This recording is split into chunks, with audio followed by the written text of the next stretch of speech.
wake up to some frost, like you mentioned, and it makes sense because it's that time of the year where we see a lot of that on the ground. That's right, and you know what? I always kind of wanted to explain how frost works, so I went ahead and did it. Take a look.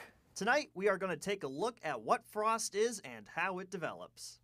Well, let's see here. It's about 1 a.m. in the morning and pretty much just waiting for the frost to develop. You know, I figured why not? You know, it's a nice evening out too. The stars are kind of bright. In theory, frost can develop at any time of the day, but typically we see it developing overnight because the necessary conditions to form frost are usually found during the nighttime hours. We got a pretty heavy dew now that's beginning to develop. So, believe it or not, frost is actually just dew that is frozen. So let us take a look at how dew develops. During the day, the sun heats the ground, but at night, the ground begins to radiate this heat outwards. The air above the ground is also cooling as well. As the night progresses, the temperatures begin to drop and will approach a value known as the dew point temperature. This is the point which water vapor in the air will condense, and little water droplets begin to form.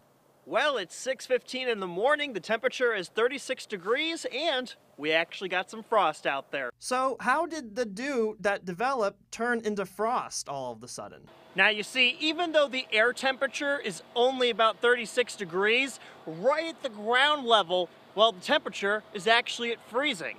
Because colder air is more dense than warmer air, the colder air begins to sink towards the ground while the warmer air is forced upwards.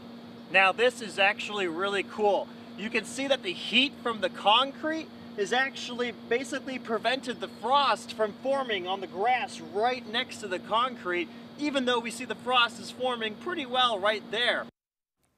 Now there are other types of frost that can develop as well, but that's the most common type of frost, and that's of course what we saw this morning and what we saw a couple weeks ago as well. All right, the more you know. Thanks, right. Timothy.